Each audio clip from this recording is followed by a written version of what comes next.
اگر تمہاری طبیعت زیادہ خراب ہو رہی ہے تو ہم پہلے ڈاکٹر کے پاس چلتے ہیں، ذیشان نے تشویش سے اسے دیکھتے ہوئے کہا۔ نہیں، پہلے ناشتہ کر لیتے ہیں، ہو سکتا ہے کہ ناشتہ کر کے میری طبیعت سنبھل جائے۔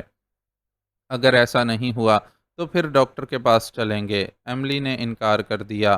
مجبوراً اس نے اس کی بات مان لی۔ کمرے کے دروازے کی اضافی چابی اس نے کاؤنٹر کلرک سے لے لی تھی۔ خود ایملی کے پاس موجود چابی تو اس کے ہینڈ بیگ کے ساتھ ہی چلی گئی تھی۔ ایملی کو سہارا دیے دیے وہ پتھروں سے بنی سیڑھیاں چڑھتا ہوا اس کے کمرے کی طرف بڑھا۔ سیڑھیوں کی تعمیر میں سرخ پتھر استعمال کیا گیا تھا اور حفاظت و سہارے کے لیے لگائی گئی ریلنگ سفید رنگ کی تھی۔ اس ریلنگ پر گلابی پھولوں والی سبز بیل لپٹی ہوئی تھی۔ ایملی کا تقریباً سارا بوجھ اپنے بازوؤں پر سنبھالے اس خوبصورت سے راستے سے گزرتے ہوئے میجر ذیشان اپنے جذبات میں خاصی ہلچل محسوس کر رہا تھا۔ ایسی عورت اور ایسا ماحول کسی بھی مرد کو سحر زدہ کر دینے کے لیے بہت ہوتا ہے۔ وہ بھی اس سحر میں گرفتار ہوتا جا رہا تھا۔ خود کو بڑی مشکل سے قابو میں رکھتے ہوئے وہ ایملی کے کمرے تک پہنچا اور ایک ہاتھ سے دروازے کا لاک کھولا۔ لاک کھولنے کے بعد وہ دونوں اندر داخل ہوئے۔ مجھے بیڈ پر لیٹا دو، کچھ دیر لیٹنے سے آرام آ جائے گا تو پھر اس کے بعد ناشتہ کریں گے۔ اندر پہنچنے پر ایملی نے خواہش ظاہر کی۔ اس کے کہنے پر وہ اسے سہارا دیے ہوئے بیڈ تک لے گیا اور جھک کر نرمی سے اسے وہاں لٹایا۔ اسے لٹانے کے بعد وہ سیدھا ہونا چاہتا تھا لیکن نہ ہو سکا۔ ایملی نے ابھی تک اس کا بازو اپنی گرفت میں لے رکھا تھا۔ اس کے بازو نہ چھوڑنے پر وہ ذرا سا چونکا تو اس نے ہونٹوں پر ایک بلاوا دیتی ہوئی مسکراہٹ سجاتے ہوئے اپنا دوسرا ہاتھ اس کی گردن کے گرد حمائل کرتے ہوئے ذرا سا اسے اپنی طرف کھینچا۔ وہ اس ذرا سے کھینچنے پر ہی گرتا چلا گیا کہ کوئی چور خواہش تو پہلے ہی اندر مچل رہی تھی۔ ایملی پر گرتے ہی اس نے سب سے پہلے اس کے نرم و گداز سینے کا لمس محسوس کیا۔ تنگ بلاؤز میں قید حسن کا یہ منبع سانسوں کے زیر و بم سے ایک ردم میں حرکت کرتا پہلے ہی بہت دیر سے اس کے ضبط کا امتحان لے رہا تھا۔ اب جو اس درجے قربت ملی تو اسے یوں لگا کہ وہ ریشم کے کسی ڈھیر پر جا گرا ہے۔ خود سپردگی پر آمادہ ایملی کے ریشم جیسے بدن کی نرماہٹوں اور گداز میں ڈوبتے ہوئے اسے بالکل بھی اس بات کا خیال نہیں رہا تھا کہ ریشم کے تاروں میں الجھنے کے بعد پھر ان سے نجات پا لینا آسان نہیں ہوتا۔ اس کے سامنے گویا کوئی ناقابل یقین منظر تھا۔ اس ایک چہرے کی دید کے لیے وہ کتنا ترسی تھی۔ پہاڑی قید خانے کی تنہائیوں سے لے کر برف زاروں کی صعوبتوں کو سہتے سہتے گویا یہ امکان ہی معدوم ہو گیا تھا کہ وہ کبھی دوبارہ اس شخص کو دیکھ پائے گی، اور اب جب کہ وہ دوبارہ اسے اپنے روبرو دیکھ رہی تھی تو اپنی آنکھوں پر یقین نہیں آ رہا تھا۔ کیسی ہو ماہبانو؟ وہ مسکراتا ہوا اس سے مخاطب ہوا تو گویا بے جان تصویر میں جان پڑ گئی۔ اس نے چاہا کہ خود سے پوچھے جانے والے اس سوال کا جواب دے سکے، لیکن حلق میں اٹک جانے والے آنسوؤں کے گولے نے اسے بولنے نہیں دیا، اور یکدم ہی آنکھوں سے آنسوؤں کا ریلا سا بہہ نکلا۔ یہ کیا بیوقوف لڑکی، اللہ کا شکر ادا کرو کہ اس نے تمہیں اتنے مشکل حالات سے نکال کر ایک بار پھر نئی زندگی عطا کی ہے۔ جہاں تک ممکن ہو سکے اس زندگی کو ہنستے مسکراتے گزارنے کی کوشش کرو۔ مشکلوں اور پریشانیوں کا کیا ہے، یہ تو آتی جاتی رہتی ہیں۔ آج اگر وقت تمہارے لیے سخت ہے تو آنے والے کل میں یقیناً تمہارے حصے میں بہت سی خوشیاں اور آسانیاں بھی لکھی ہوں گی۔ وہ اس کے بہتے آنسو دیکھ کر اپنی جگہ بیٹھا نہیں رہ سکا اور اس کے قریب صوفے پر بیٹھتے ہوئے اس کے دونوں ہاتھ اپنے ہاتھوں میں لے کر اسے تسلی دینے کی کوشش کی، لیکن اس کوشش کا نتیجہ اور بھی الٹ نکلا۔ وہ بجائے رونا ترک کرنے کے مزید شدت سے آنسو بہانے لگی اور ہچکیاں لیتے ہوئے اس کے سینے سے لگ گئی۔ شہریار کے لیے یہ صورتحال بہت اچانک تھی۔ ایک خوبصورت اور نوخیز لڑکی جو کہ اس کے دل سے بہت قریب تھی اس کے سینے سے لگی تھی، اور وہ رونے کی وجہ سے ہچکولے لیتے اس کے جسم کا گداز اپنے بدن پر محسوس کر سکتا تھا۔ وہ گویا دوہرے امتحان میں گر گیا۔ ایک طرف اس کا رونا دل کو تکلیف دے رہا تھا تو دوسری طرف اس کی اس درجے قربت جسم و جان کو سلگھا رہی تھی۔ خود کو سنبھالو ماہبانو، یوں سمجھو کہ قدرت نے تمہیں زندگی گزارنے کا ایک اور سنہری موقع فراہم کیا ہے۔ تم نے جو پچھلے تکلیف دہ دن گزارے ہیں اس کا ایک بہت اچھا نتیجہ بھی سامنے آیا ہے۔ تمہیں یہ تو معلوم ہی ہوگا کہ تمہیں جس پہاڑی غار میں قید کیا گیا تھا وہ مکمل طور پر تباہ ہو گیا ہے۔ اس تباہی میں وہاں موجود تقریباً سارے ہی لوگ مارے گئے ہیں۔ جو زندہ بچے تھے ان میں سے بھی 2 کل مر گئے ہیں۔ باقی بھی اس پوزیشن میں نہیں کہ کوئی بیان دے سکیں۔ اس صورتحال کا ایک فائدہ یہ ہوا ہے کہ تمہارے بارے میں کسی کے پاس کوئی معلومات نہیں ہیں۔ ہم 2-4 لوگوں کے سوا کسی کو نہیں معلوم کہ تم اس قید سے فرار ہونے میں کامیاب ہو گئی تھیں۔ چنانچہ یہی سمجھا جائے گا کہ دیگر لوگوں کے ساتھ تم بھی ماری گئی ہو، اور یہ تمہارے حق میں بہت بہتر ہے۔ تمہارے پاس موقع ہے کہ ایک نئے نام اور نئی شناخت کے ساتھ دوبارہ سے زندگی شروع کر سکو۔ میں نے کرنل توحید سے بات کر کے سارے انتظامات کروا دیے ہیں۔ جو بھی حالات و واقعات پیش آئے ہیں ان میں تمہارا 1% بھی قصور نہیں نکلتا، چنانچہ تم پر کوئی فرد جرم عائد نہیں کی جا سکتی۔ کرنل توحید اپنے ذرائع سے تمہارے ماضی اور حالات کے بارے میں معلومات حاصل کر چکے ہیں اور انہیں تمہارے ساتھ ہمدردی ہے۔ میری درخواست پر انہوں نے فیصلہ کیا ہے کہ تمہیں اس سارے معاملے سے الگ رکھا جائے اور کسی کو بھی تمہارے بارے میں بھنک نہ پڑنے دی جائے۔ انہوں نے از خود یہ تجویز پیش کی ہے کہ تمہیں بالکل خاموشی کے ساتھ یہاں سے کراچی منتقل کر دیا جائے۔ وہاں تم کسی گرلز ہاسٹل میں رہ کر اپنا تعلیمی سلسلہ دوبارہ جوڑ سکتی ہو، کیونکہ تمہیں مردہ سمجھا جا چکا ہے۔ اس لیے اس بات کا کوئی امکان نہیں ہوگا کہ کوئی تمہیں ڈھونڈتا ہوا وہاں پہنچ جائے گا۔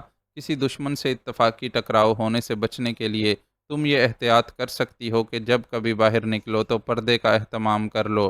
اس طرح تمہیں یکسوئی اور اطمینان سے اپنی تعلیم جاری رکھنے کا موقع مل جائے گا۔ اس کی قربت سے سلگ اٹھنے کے باوجود شہریار نے یکدم ہی اسے خود سے الگ کر کے شرمندہ کرنا مناسب نہیں سمجھا۔ چنانچہ ہولے ہولے اس کی پشت سہلاتے ہوئے اسے وہ سب کچھ بتاتا چلا گیا جو بڑی جدوجہد کے بعد اس نے اس کے لیے طے کیا تھا۔ کرنل توحید سے ملنے، انہیں حالات کو سمجھانے اور پھر اپنے سوچے ہوئے منصوبے کے لیے قائل کرنے کے لیے اسے کافی محنت کرنی پڑی تھی، لیکن خوش کن امر یہ تھا کہ اس کی محنت رائے گاہ نہیں گئی تھی اور کرنل توحید نے اس کا نقطہ نظر اچھی طرح سمجھ لیا تھا۔ وہ قائل ہو گئے تھے کہ ایک بے سہارا اور مظلوم لڑکی کو، جو پہلے ہی حالات کے ہاتھوں اپنا بہت کچھ کھو چکی ہے، مزید مشکلات سے دوچار نہ کیا جائے اور اس کے لیے کچھ ایسے انتظامات کر دیے جائیں کہ وہ نئے سرے سے اپنی زندگی شروع کر سکے۔ مہبانوں کی اسکردو سے کراچی منتقلی سے قبل ان دونوں کی اس خفیہ ملاقات کا انتظام بھی انہوں نے ہی کیا تھا۔ کراچی کے ایک گرلز کالج میں تمہارے داخلے کا انتظام ہو گیا ہے۔ اسی کالج کے ہاسٹل میں ہی تمہاری رہائش ہوگی۔ تم وہاں رہ کر دل لگا کر پڑھنا لکھنا۔ تمہاری ضروریات کا میں پورا خیال رکھوں گا۔ موقع ملنے پر تم سے ملاقات کے لیے بھی آ سکتا ہوں۔ تم میرا فون نمبر اپنے پاس رکھنا تاکہ وقت ضرورت مجھ سے رابطہ کر سکو۔ اور ہاں، یاد رکھنا کہ کراچی پہنچنے کے بعد تم ماہبانوں نہیں رہو گی۔ وہاں تمہارا داخلہ مہرین کے نام سے ہوا ہے اور مستقبل میں یہی تمہارا نام تمہاری پہچان ہوگا۔ اپنی بات کے اختتام پر وہ ذرا سا مسکرایا۔ ماہبانوں رونا دھونا بھول کر بہت غور سے اس کی بات سن رہی تھی۔ یکدم ہی چونکی اور پھر پہلی بار اسے شہریار سے اپنی قربت کا احساس ہوا۔ وہ کسمسا کر اس سے دور ہٹی۔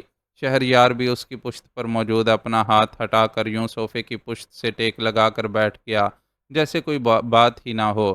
ماہبانوں کے لیے اپنے دل میں ایک خاص کیفیت محسوس کرنے کے باوجود وہ ابھی تک اس کے بارے میں اس زاویے سے سوچنے پر آمادہ نہیں ہوا تھا۔ اس کے گریز کی سب سے بڑی وجہ ماہبانوں کی کم عمری تھی۔ وہ پہلے ہی سے مصیبتوں کے گرداب میں پھنسی اس لڑکی کو کسی اور مشکل میں گرفتار نہیں کرنا چاہتا تھا۔ وہ یہ بات سمجھتا تھا کہ نو عمری کی محبت انسان کے لیے ساری زندگی کا روگ بن جاتی ہے، اور وہ خود ماہبانوں کے لیے اپنے جذبات کے سلسلے میں 100% پر یقین نہیں تھا۔ وہ جو کچھ محسوس کرتا تھا وہ ایک وقتی کشش بھی ہو سکتی تھی۔ اپنے کسی وقتی جذبے کے لیے وہ اس معصوم لڑکی کو زندگی بھر کا روگ لگا دیتا، یہ اسے منظور نہیں تھا۔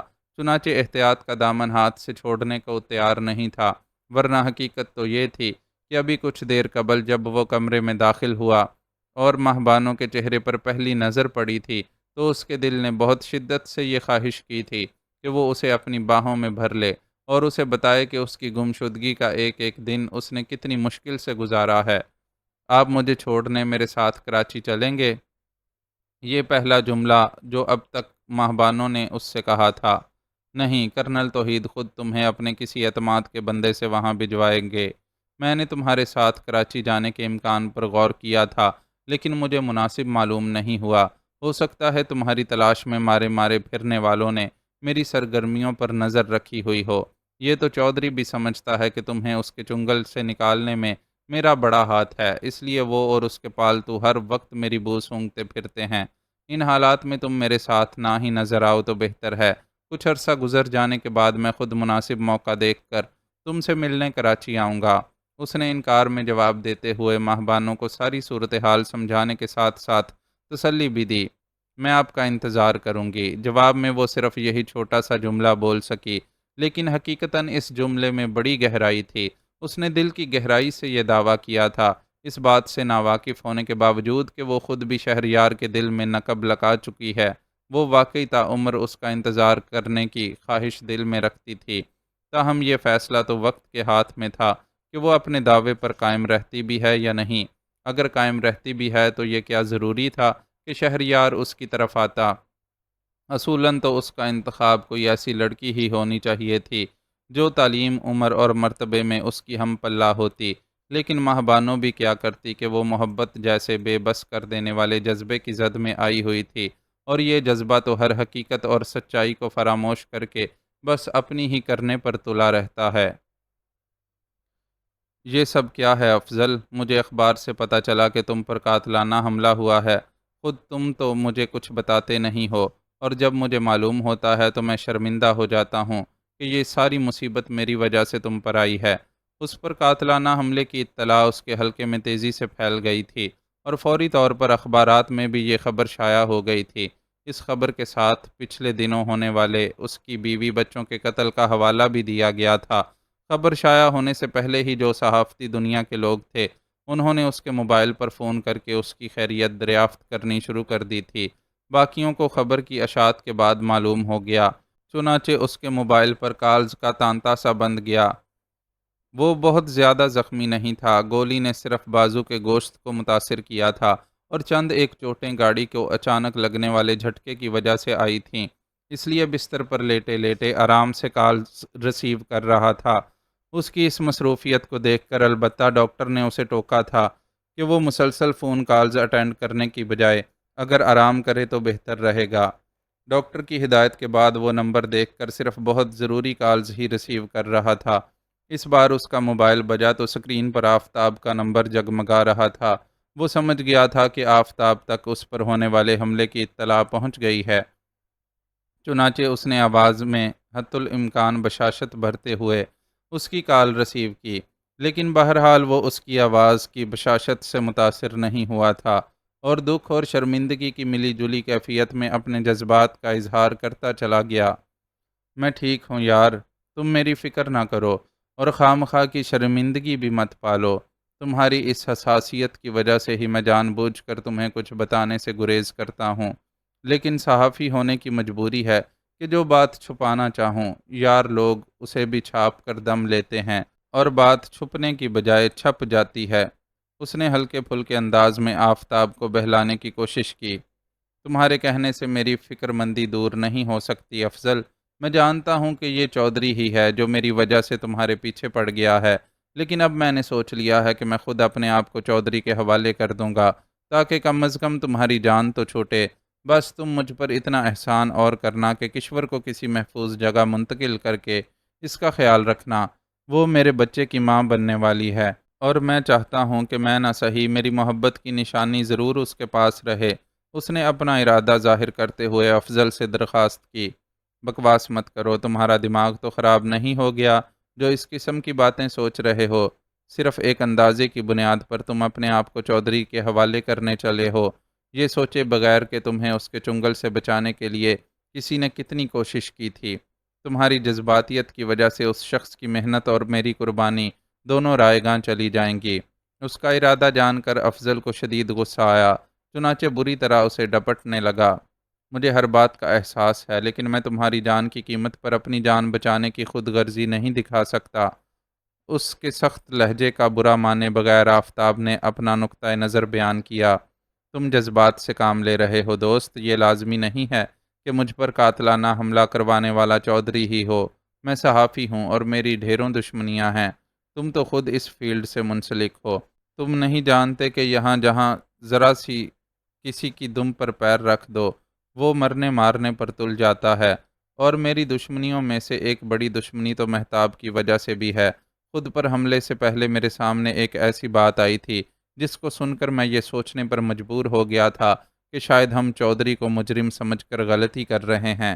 ایڈیٹر صاحب نے بتایا تھا کہ جس رات مہتاب کا قتل ہوا اس دن کوئی شخص مجھ سے ملنے دفتر آیا تھا اور اس نے خود کو مہتاب کا کزن ظاہر کرتے ہوئے دفتر سے میرے گھر کا پتہ حاصل کر لیا تھا۔ مجھے لگتا ہے وہ شخص مہتاب کا وہی کزن ہے جس سے اس کی منگنی ہوئی تھی اور جو اتنے برسوں سے ہمیں تلاش کرتا پھر رہا تھا۔ اب اتفاق سے ایک ایسے وقت میں وہ ہمیں تلاش کرنے میں کامیاب ہو گیا جبکہ چودھری افتخار بھی ہمارا دشمن بنا ہوا ہے۔ چنانچہ میری اور تمہاری دونوں کی توجہ اسی کی طرف رہی اور میں اپنے دشمن نمبر 1 کو بھول گیا۔ لیکن اب جو صورتحال میرے سامنے آئی ہے اس کے پیش نظر میں تم سے یہی کہوں گا کہ کوئی حماقت کرنے کی ضرورت نہیں ہے۔ پتہ چلا کہ تم جذبات میں آ کر خود کو چودھری کے حوالے کر دو اور یہاں میں اپنے دشمن کے ہاتھوں مارا جاؤں۔ افضل نے بہت تیزی سے خود پر قابو پا لیا تھا اور اب رسان سے آفتاب کو ساری صورتحال سمجھا رہا تھا۔ کہیں ایسا تو نہیں کہ تم مجھے میرے ارادے سے باز رکھنے کے لیے اپنے سسرالی دشمن کا بہانہ بنا رہے ہو؟ آفتاب نے اس کی بات سن کر مشکوک لہجے میں پوچھا۔ بالکل نہیں، اگر تم حالات کا عقل سے تجزیہ کرو تب بھی یہ بات واضح ہے کہ چودھری کو میرے قتل سے کچھ نہیں ملنے والا۔ مہتاب اور بچوں کو اگر اس نے اشتعال میں قتل کروا بھی دیا ہے تو اب میرے سلسلے میں یہ غلطی نہیں کر سکتا۔ میری موت کا مطلب ہوگا کہ اس نے تم تک پہنچنے کا راستہ کھو دیا۔ اگر اس حادثے کے پیچھے چودھری ہوتا تو لاجیکلی اس کے بندے مجھ پر گولی چلانے کی بجائے مجھے گھیرنے اور تشدد کے ذریعے تمہارا پتہ معلوم کرنے کی کوشش کرتے۔ افضل کی اس دلیل میں جان تھی، چنانچہ آفتاب کو قائل ہونا پڑا۔ جو بھی بات ہو اب تم اپنا بہت خیال رکھنا یار، تم جیسے قیمتی دوست کو کھونے کا حوصلہ نہیں ہے مجھ میں۔ وہ فون بند کرنے سے پہلے اسے یہ ہدایت کرنا نہیں بھولا تھا۔ اس کی اس فکر مندی پر افضل نے پھیکی سی مسکراہٹ کے ساتھ موبائل ایک طرف رکھتے ہوئے آنکھیں موند لیں۔ اسے آفتاب کے خلوص پر کوئی شک نہیں تھا، بلکہ وہ خود بھی اسے اپنے دوستوں میں سے سب سے قیمتی خیال کرتا تھا۔ لیکن مہتاب اور بچوں کے بعد گویا ہر شخص کی محبت بے معنی ہو کر رہ گئی تھی۔ مہتاب نام کی وہ عورت جو اس کی بیوی اور 2 بچوں کی ماں تھی، اس کے لیے کتنی اہم تھی وہ چاہتا بھی تو لفظوں میں بیان نہیں کر سکتا تھا۔ اس نے مہتاب کو بے تحاشا چاہا تھا اور جواب میں اس نے بھی اسے ہر وہ خوشی دی تھی جو اس کے اختیار میں تھی۔ مہتاب اور بچوں کے ساتھ اپنی چھوٹی سی دنیا بسانے کے بعد اس نے گویا ہفتے اقلیم کی دولت پا لی تھی اور اب یہ دنیا اجڑی ہوئی تھی تو باقی کی ساری دنیا بے معنی ہو کر رہ گئی تھی۔ سر آپ کی میڈیسن کا ٹائم ہو گیا ہے۔ وہ خیالوں کی دنیا میں جانے کب تک ڈوبا رہتا کہ اس آواز کو سن کر چونک کر آنکھیں کھولنی پڑیں۔ وہ کوئی میل نرس تھا جو اپنے ہاتھ میں موجود ٹرے اس کے سرہانے موجود سائڈ ٹیبل پر رکھ رہا تھا۔ اسے دیکھ کر افضل نے اٹھ کر بیٹھنے کی کوشش کی۔ جب تک وہ بیٹھتا میل نرس اس کی طرف رخ کر چکا تھا۔ مخصوص سفید لباس میں ملبوس، سنہری بالوں اور نیلی آنکھوں والے اس میل نرس کو شناخت کرنے میں اسے کچھ دشواری پیش آ سکتی تھی اگر اس کے ہاتھ میں دبا ننھا سا جدید ساخت کا پسٹل دکھائی نہ دے رہا ہوتا۔ وہ وہی تھا جو اپنی شکست کا بدلہ لینے کے لیے برسوں سے انتقام کی آگ دل میں جلائے انہیں ڈھونڈتا پھر رہا تھا۔ اپنے اس جنونی رکیب کو نظروں کے سامنے دیکھ کر افضل کو کوئی شک نہیں رہا کہ مہتاب اور بچوں کا قتل اسی کے ہاتھوں ہوا ہے اور اب وہ اپنے انتقام کی آگ بجھانے کے لیے اس کے خون کی بھینٹ لینے آ پہنچا ہے۔ اس شخص کو سامنے دیکھ کر افضل کا دایاں ہاتھ اضطراری طور پر پھیلا اور اس نے سائڈ ٹیبل پر رکھی دواؤں کی شیشیوں میں سے ایک شیشی اٹھا کر اسے دے ماری۔ اس کی ماری گئی شیشی سیدھی پستول بردار کی آنکھ پر جا لگی اور وہاں سے خون کا فوارہ سا پھوٹ پڑا، لیکن اسی اثنا میں وہ بھی اپنا کام کر چکا تھا۔ اس کے ہاتھ میں موجود پسٹل جس کا رخ افضل کے سینے کی طرف تھا چل چکی تھی اور اس کی افضل کی چیخ تقریباً ایک ساتھ ہی بلند ہوئی تھی۔ گولی سینے میں داخل ہونے سے قبل افضل نے حملہ آور کو پہچان لیا تھا۔ وہ یقینی طور پر مہتاب کا وہی کزن تھا جس کو اس کا نام نہاد منگیتر ہونے کا شرف حاصل تھا۔ اپنے اس نیم خواندہ اور آوارہ گرد کزن کو اس کی بد کرداری کے سبب چھوڑ کر مہتاب نے افضل کا انتخاب کیا تھا۔ قبائلی رسم و رواج میں جکڑی مہتاب سیدھے راستے سے افضل کی شریک حیات نہیں بن سکتی تھی، چنانچہ اس نے بہت خاموشی سے اپنا گھر چھوڑ کر افضل سے کورٹ میرج کر لی تھی۔ افضل اور اس کے مابین تعلقات کا کسی کو علم نہیں تھا، اس لیے اس کے خاندان والوں کے لیے افضل تک پہنچنا ممکن نہیں تھا۔ کچھ ان دونوں میاں بیوی کی احتیاط پسندی بھی تھی جس نے اتنے برسوں تک انہیں محفوظ رکھا تھا، لیکن مہتاب کا کزن یقیناً اتنے برسوں میں بھی چین سے نہیں بیٹھا تھا اور انتقام کے جنون میں آخرکار اس نے ان لوگوں کا کھوج لگا ہی لیا تھا۔ اب وہ افضل کی پھینکی ہوئی بوتل سے آنکھ پر چوٹ کھانے کے بعد بھی جنونی انداز میں ہنس رہا تھا۔ اسے اپنی آنکھ سے بہتے خون کے بجائے افضل کے سینے سے ابلتا خون کا فوارہ اور اس کا تکلیف سے تڑپتا جسم دکھائی دے رہا تھا۔ یہ منظر اس کے سینے میں برسوں سے جلتی انتقام کی آگ کے لیے باعث تسکین تھا۔ اپنی اس جنونی کیفیت میں وہ کمرے کے دروازے کا کھلنا محسوس نہیں کر سکا۔ وہ ایک نرس تھی جو ہاتھ میں ایک چھوٹی سی ٹرے اٹھائے اپنے فرض کی ادائیگی کے لیے آئی تھی، لیکن دروازہ کھولتے ہی اسے جو منظر نظر آیا اس نے پل بھر کے لیے اسے ساکت کر دیا۔ اس کے سکتہ زدہ وجود میں پہلی حرکت ہاتھوں کی لرزش کی صورت میں ہوئی، جس کے باعث اس کے ہاتھ میں موجود ٹرے گر پڑی۔ ٹرے گرنے کے ساتھ ہی اس کا منہ کھلا اور اس نے ایک زوردار چیخ ماری۔ ٹرے گرنے اور نرس کے چیخنے کی آوازیں سن کر جنونی قاتل دروازے کی طرف متوجہ ہوا اور تیزی سے نرس کی طرف قدم بڑھائے، لیکن اس مرحلے پر نرس نے زیادہ پھرتی کا مظاہرہ کیا اور پھرتی سے باہر نکل کر دروازے کے باہر سے کنڈی لگا دی۔ نرس کی حرکت نے افضل کے قاتل کو یہ احساس دلایا کہ وہ بری طرح پھنس چکا ہے۔ اس نے دیوانہ وار دروازے پر لاتیں اور مکے برسانے شروع کر دیے۔ ادھر نرس بھی مسلسل چیخ رہی تھی۔ اس ہنگامے نے بہت سے لوگوں کو متوجہ کر دیا۔ ہسپتال میں موجود گارڈز بھی دوڑے آئے اور صورتحال کو سمجھنے کی کوشش کرنے لگے، لیکن خوف زدہ نرس سوائے چیخنے اور بند دروازے کی طرف اشارہ کرنے کے کچھ بھی کہنے کے قابل نہیں تھی۔ بہرحال اس کے اشارے نے اتنا تو گارڈز کو سمجھا ہی دیا کہ جو بھی گڑبڑ ہے وہ افضل کے کمرے کے اندر ہے۔ خاص طور پر دروازے کے ساتھ اندر سے کی جانے والی زور آزمائی بڑی معنی خیز تھی۔ گارڈز نے اپنی گنز سمیت دروازے کے باہر پوزیشن لے لی۔ اندر جو کوئی بھی ہے وہ ہاتھ اٹھا کر باہر نکل آئے۔ ہم دروازہ کھول رہے ہیں، ایک گارڈ نے بلند آواز میں حکم جاری کیا۔ دوسری طرف خوفزدہ نرس کو اس کی دو ساتھی نرسیں مل کر سنبھالنے کی کوشش کر رہی تھیں۔ انہوں نے اسے پکڑ کر ایک کرسی پر بٹھا دیا تھا اور اس کے ہونٹوں سے گلاس لگا کر اسے پانی پلانے کی کوشش کر رہی تھیں۔ صورتحال ایسی تھی جس نے اچھے خاصے لوگوں کی توجہ اپنی طرف کھینچ لی تھی اور ہسپتال کے عملے کے علاوہ مریضوں کی عیادت کے لیے آنے والے کافی لوگوں کا بھی وہاں ہجوم لگ گیا تھا۔ آپ سب لوگ یہاں سے ہٹ جائیں، ہم دروازہ کھول رہے ہیں، آپ لوگوں کے لیے خطرہ بن سکتا ہے۔ گارڈ بلند آواز میں چلایا۔ اس کی بات سن کر ہجوم منتشر ہونے لگا، لیکن تجسس کے مارے دو چار افراد اب بھی ایسے تھے جو وہاں سے ہٹنے کے لیے تیار نہیں تھے۔ گارڈ نے انہیں ایک بار پھر تنبیہ کی اور کوئی اثر نہ ہوتے دیکھ کر اپنے ساتھی کی طرف متوجہ ہو گیا۔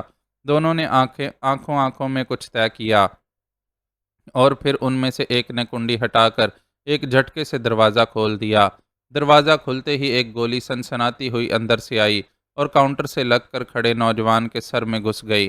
وہاں موجود لوگوں کی منظر دیکھ کر چیخیں نکل گئیں اور ڈھٹائی کا مظاہرہ کرنے والے بھی بھاگ کھڑے ہوئے۔ گارڈز ان لوگوں کی طرف سے بے نیاز اندر موجود شخص سے نمٹنے کی کوشش کر رہے تھے۔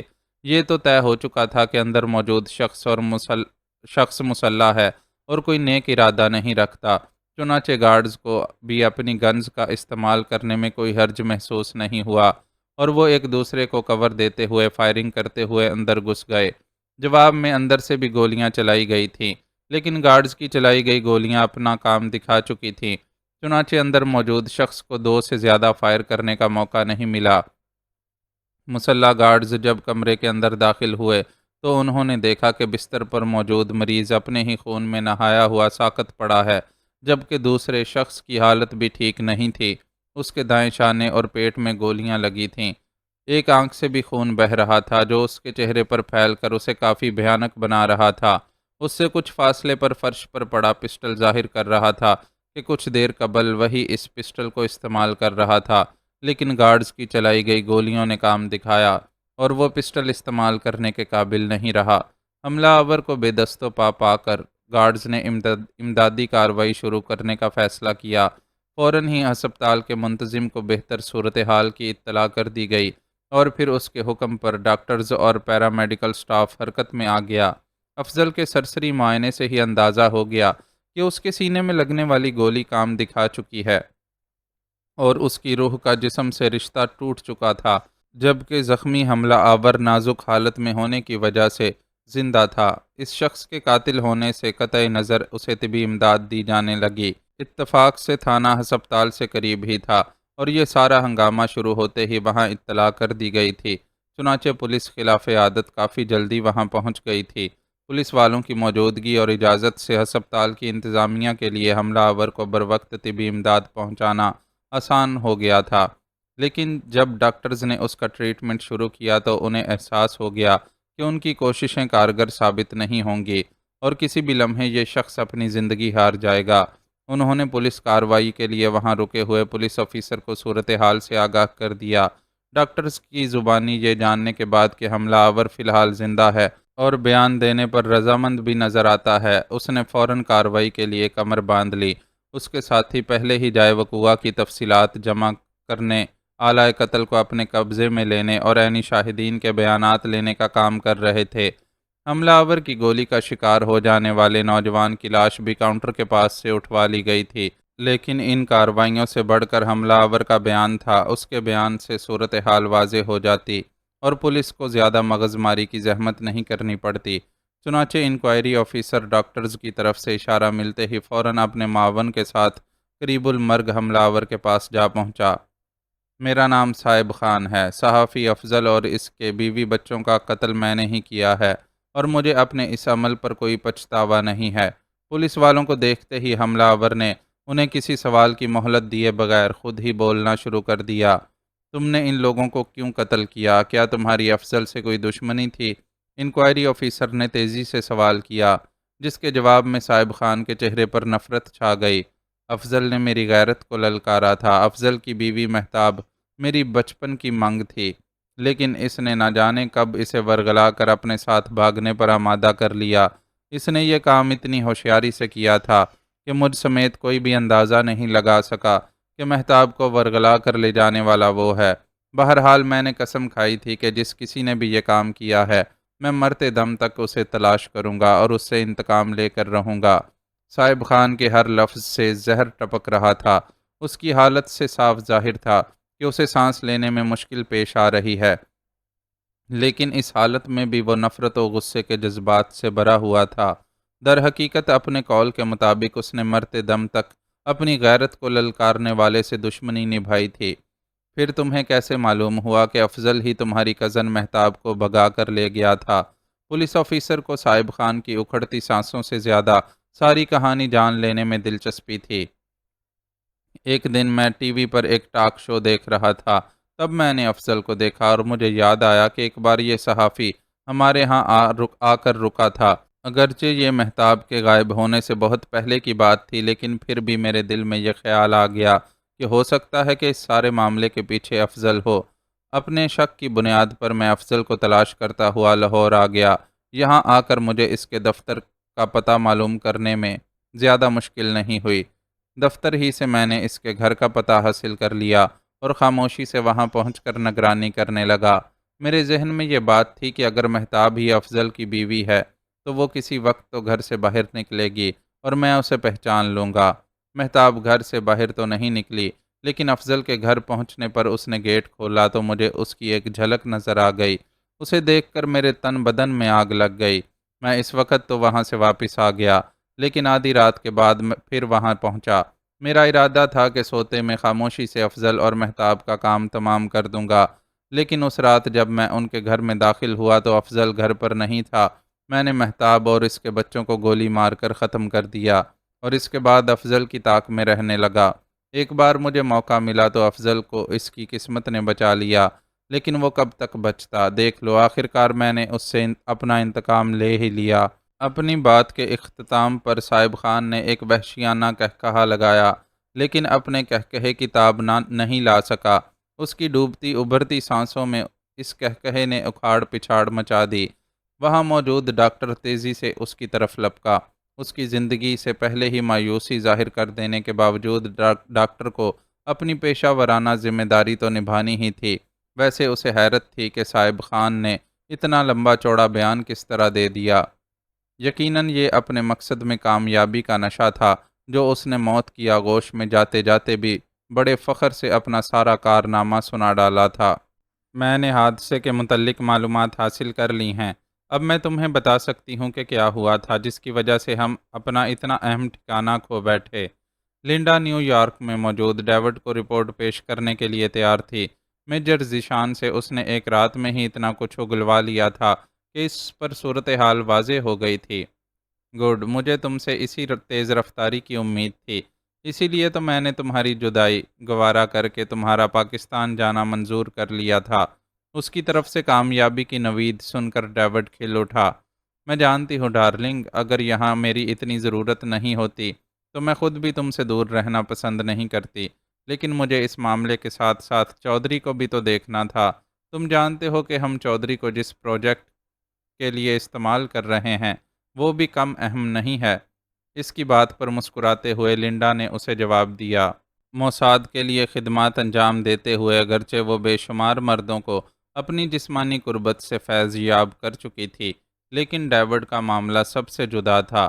وہ واقعی ڈیوڈ سے محبت کرتی تھی۔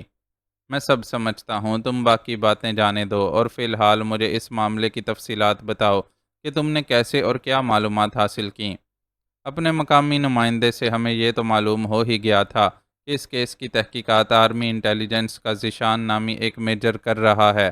بس میں اس میجر کو اپنے دام میں لے آئی اور توقع کے خلاف ایک رات میں ہی اس سے بہت کچھ اگلوا لیا۔ بیچارہ شاید عرصے سے عورت کی قربت کے لیے ترسا ہوا تھا، اس لیے فوراً ہی میرے سامنے گھٹنے ٹیک دیے۔ میجر ذیشان اور اپنے آدمیوں سے مجھے جو معلومات حاصل ہوئی ہیں، ان کے مطابق ہمارے نقصان کا سبب وہ لڑکی مہبانو بنی ہے جسے تم نے اغوا کروا کر پہاڑی ٹھکانے پر قید کیا تھا۔ اسسٹنٹ کمشنر شہریار عادل نے چونکہ اسے اپنی ذمہ داری پر بلتستان بھجوایا تھا، چنانچہ وہ اس کے اغوا کا سن کر بہت پریشان ہوا اور اس نے اپنے ڈرائیور مشابرم خان کو بھائی کی تدفین میں شرکت کے علاوہ مہبانوں کی تلاش کے لیے بھی بلتستان روانہ کر دیا۔ مشابرم خان خود بھائی کی موت کا انتقام لینے کے لیے پاگل ہو رہا تھا، چنانچہ اس نے دل و جان سے مہبانوں کو اغوا کرنے والوں کی تلاش شروع کر دی۔ ہمارے لوگ اس کی ساری کارروائیاں دیکھ رہے تھے، لیکن انہیں امید نہیں تھی کہ مشابرم خان مہبانوں تک پہنچ سکے گا، لہٰذا انہوں نے اسے چھیڑنا غیر ضروری سمجھا اور دور سے ہی اس پر نظر رکھے رہے۔ وہ اپنی تلاش کے سلسلے میں پہاڑوں کی طرف روانہ ہوا، تب بھی کسی نے اسے روکنے کی کوشش نہیں کی۔ یہی خیال تھا کہ وہ کسی صورت پہاڑی ٹھکانے تک نہیں پہنچ سکتا اور ناکام ہو کر خود ہی واپس پلٹ جائے گا، لیکن مشابرم خان کی قسمت نے اس کا ساتھ دیا اور وہ ٹھکانے پر جا پہنچا۔ وہاں اس کی ہمارے آدمیوں سے جھڑپ ہو گئی اور کچھ اس طرح کی صورتحال پیش آئی کہ پہلے وہاں موجود ایندھن میں پھر اسلحے کے ذخیرے میں آگ لگ گئی، جس کا نتیجہ دھماکوں کی صورت میں نکلا اور وہاں موجود تقریباً سارے ہی لوگ مارے گئے۔ چند ایک افراد کے ساتھ مشابرم خان زخمی حالت میں زندہ بچ نکلا اور اس نے آرمی والوں کو ساری تفصیلات سنا دیں۔ باقی زخمیوں میں سے 2 آدمی زخموں کی تاب نہ لا کر مر گئے، جبکہ 3 کو ہمارے آدمیوں نے باری باری خفیہ طور پر موت کی نیند سلا دیا تاکہ وہ کوئی بیان دینے کے لیے باقی نہ رہیں۔ مشابرم خان تک البتہ ان کی رسائی نہیں ہو سکی۔ اس کی اہمیت کے پیش نظر آرمی انٹیلیجنس والوں نے اسے بہت خفیہ طور پر اپنی تحویل میں رکھا ہوا ہے۔ خود میجر ذیشان بھی اب اپنے آفیسر کرنل توحید کو مطلع کیے بغیر اس سے ملاقات نہیں کر سکتا۔ اس کا مطلب ہے کہ مہبانو بھی اب زندہ نہیں رہی۔ ساری تفصیلات سننے کے بعد ڈیوڈ نے تبصرہ کیا، یہ تو بالکل سامنے کی بات ہے اور اسے تو ہم نے پہلے ہی سمجھ لیا تھا۔ وہ وہاں موجود تھی تو اس کو بھی باقی لوگوں کے ساتھ مرنا ہی تھا۔ میرے خیال میں تو اس کے جسم کے اتنے ٹکڑے ہو گئے ہوں گے کہ دھماکوں کے بعد وہاں کارروائی کرنے والوں کو اندازہ بھی نہیں ہو سکا ہوگا کہ مرنے والوں میں کوئی عورت بھی تھی۔ مجھے میجر ذیشان نے بتایا ہے کہ جو لوگ غار کے اندر رہ گئے تھے ان کی ہڈیوں کا سرما بن گیا ہے۔ ماہبانو لازمی بات ہے کہ غار کے اندر ہی تھی، اس لیے اس کا بھی یہی حال ہوا ہوگا۔ تمہیں ان تھرڈ ورلڈ کنٹریز کے کام کرنے کا انداز تو معلوم ہی ہے۔ یہ لوگ اتنی محنت کہاں کرتے ہیں کہ ملبے سے ملنے والے ایک ایک عضو کا تجزیہ کریں۔ انہوں نے تو بس سب کچھ سمیٹ کر ایک اجتماعی قبر میں دفنا دیا ہوگا۔ ویسے بھی آرمی انٹیلیجنس اپنی نااہلی کو چھپانے کے لیے اس حادثے کی اصلیت چھپانے کی کوشش کر رہی ہے۔ انہوں نے میڈیا والوں کو بھنک بھی نہیں پڑنے دی کہ اصل ماجرا کیا تھا۔ لنڈا کے لہجے میں وہی تحقیر تھی جو ترقی یافتہ ممالک کا شاید ہر فرد تیسری دنیا کے افراد کے لیے اپنے دل میں محسوس کرتا ہے۔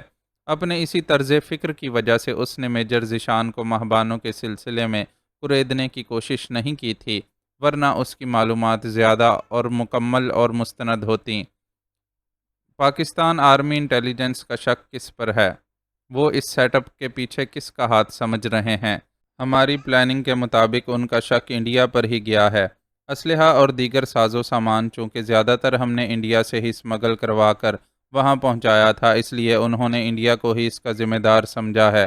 ویسے بھی دونوں ملکوں کے درمیان دشمنی اتنی گہری ہے کہ وہ اپنے اپنے ملک میں ہونے والی ہر تخریبی کارروائی کا ذمہ دار ایک دوسرے کو ہی ٹھہراتے ہیں۔ لنڈا کا یہ جواب کافی حد تک حقیقت پر مبنی تھا۔ اسی حقیقت کو سامنے رکھ کر انہوں نے یہ منصوبہ بندی کی تھی کہ اگر کبھی ان کا بنایا سیٹ اپ پکڑا بھی جائے تو شک انڈیا پر ہی رہے۔ پہاڑی ٹھکانے کے علاوہ ان کے تیار کردہ جو دہشت گرد ادھر ادھر بکھرے ہوئے تھے، ان کے پاس بھی زیادہ تر بھارتی ساختہ اسلحہ ہی ہوتا تھا، البتہ ساتھ ہی کچھ روسی ساز و سامان بھی اس کے ساتھ شامل تھا، اور وہ بھی اس لیے کہ انڈیا والوں کو انہوں نے یہ تسلی دینی ہوتی تھی کہ وہ انڈیا اور روس کے پاکستان کے قریبی ممالک ہونے کی وجہ سے ان کی مصنوعات استعمال کروا رہے ہیں، کیونکہ اس طرح مال اسمگل کرنے میں سہولت کے ساتھ ساتھ اخراجات بھی کم آتے ہیں۔ چلو کم از کم یہاں تک تو ہم کامیاب رہے، ورنہ یہ سوچ سوچ کر کے پہاڑی ٹھکانے کی تباہی کے ساتھ ساتھ ہماری اس پر کی گئی کثیر سرمایہ کاری بھی برباد ہو گئی ہے۔ میرا سر پھٹنے لگا تھا۔ عام آبادی سے ہٹ کر بالکل الگ تھلگ اور محفوظ لوکیشن دوبارہ ملنا اور پھر وہاں نیا سیٹ اپ قائم کرنا اتنا آسان نہیں ہوگا۔ اس پروجیکٹ پر تو ہم نے انڈیا کو یہ لالچ دے کر بھی اچھی خاصی سرمایہ کاری ان سے کروائی تھی کہ ابھی پاکستان اور اس کے درمیان جنگ چھڑی تو پہاڑی ٹھکانے پر موجود جنگجو کے بہت کام آئیں گے۔ ڈیوڈ کا دکھ کسی طرح کم نہیں ہو پا رہا تھا۔ جو ہوا اسے جانے دو، سب کچھ بہرحال ختم نہیں ہوا ہے۔ ہمارے تربیت یافتہ لوگ پورے پاکستان میں پھیلے ہوئے ہیں اور انہیں کبھی بھی کسی بھی مقصد کے لیے استعمال کیا جا سکتا ہے۔ لنڈا نے ڈیوڈ کو تسلی دی، اور یہ تسلی اتنی غلط بھی نہیں تھی۔ وہ لوگ واقعی بھارتی ایجنٹس کے ساتھ مل کر اپنا بہت وسیع نیٹ ورک قائم کر چکے تھے۔ عملاً یہ نیٹ ورک بھارت کے ہی کنٹرول میں تھا، لیکن را اور موساد کا آپس کا گٹھ جوڑ اتنا مضبوط تھا کہ اگر وہ لوگ کوئی فرمائش کرتے تو را کے لیے انکار ممکن نہیں تھا۔ تم ٹھیک کہہ رہی ہو۔ مجھے یہ بتاؤ کہ اب تمہارا کیا ارادہ ہے، کہاں ہو اور کیا کر رہی ہو؟ ڈیوڈ نے اپنا ذہن ہونے والے نقصان کی طرف سے ہٹاتے ہوئے اس کا آئندہ کا لائحہ عمل جاننا چاہا۔ میں اسکردو سے نکل گئی ہوں۔ ویسے تو میں نے میجر ذیشان کو پوری طرح نشے میں مدہوش کرنے کے بعد اس سے ساری معلومات حاصل کی تھیں، اور مجھے امید ہے کہ اسے بالکل بھی یاد نہیں ہوگا کہ وہ مجھے کیا کچھ بتا چکا ہے۔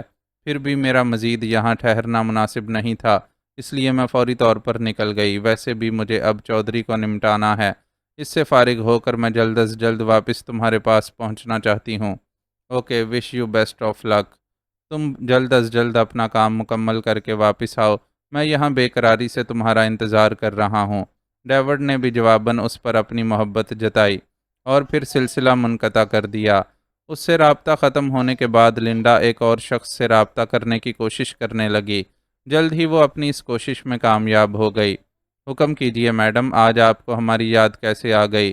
مخصوص کوڈ ورڈ کی ادائیگی کے بعد جب دوسری طرف سے موجود شخص کو یقین ہو گیا کہ وہ لنڈا ہے تو اس نے بڑے خوشامدی لہجے میں پوچھا۔ وہ ان لوگوں میں سے تھا جنہیں لنڈا کا قرب حاصل کرنے کا شرف حاصل ہو چکا تھا۔ ایک بار کی قربت میں ہی وہ اس حد تک اس کا گرویدہ ہو گیا تھا کہ اس کے کہنے پر کچھ بھی کر سکتا تھا۔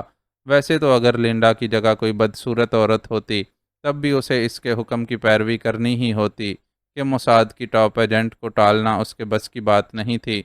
یاد کی بھی تم نے خوب کہی نارائن، ہمارا جو اتنا بڑا نقصان ہوا ہے اس کے بعد کیا ہم تمہیں یاد نہ کریں گے؟ لنڈا نے کاٹدار لہجے میں مخاطب سے سوال کیا۔ بالکل میڈم، بالکل، بلکہ میں تو یہ کہوں گا کہ جو کچھ ہوا وہ آپ سے بڑھ کر ہمارا نقصان ہے۔ نارائن فوراً سنجیدہ ہو گیا۔ تو پھر کوئی ایسا کام کرو کہ نقصان کی تلافی بے شک نہ ہو، لیکن ہمارا دشمن بھی بری طرح بلبلا اٹھے۔ اس نے یوں فرمائش کی جیسے اپنے کسی عاشق سے کسی عمدہ ریسٹورنٹ میں ڈنر کا وعدہ لے رہی ہو۔ آپ فکر نہ کریں میڈم، یہ کام ہو جائے گا۔ ہم خود بھی پہلے سے اس کی پلاننگ کر رہے ہیں۔ نارائن نے اسے تسلی دی۔ بہت خوب، تمہاری عمدہ کارکردگی کا انعام سمجھو کہ مجھ پر ادھار رہے گا۔ جب کبھی ہمارا ملنا ہوا میں تمہیں یہ انعام دینے میں دیر نہیں لگاؤں گی۔ لنڈا نے اسے کسی لالچی بچے کی طرح لالی پاپ دکھایا۔ اسے یقین تھا کہ دوسری طرف موجود نارائن کی ابھی سے رال ٹپکنے لگی ہوگی۔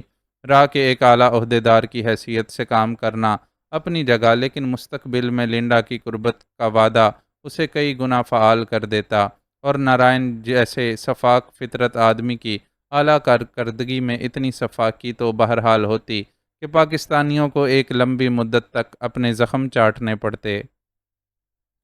معزز ناظرین و سامعین، لائک، کمنٹس اور شیئر ضرور کریں۔ شکریہ۔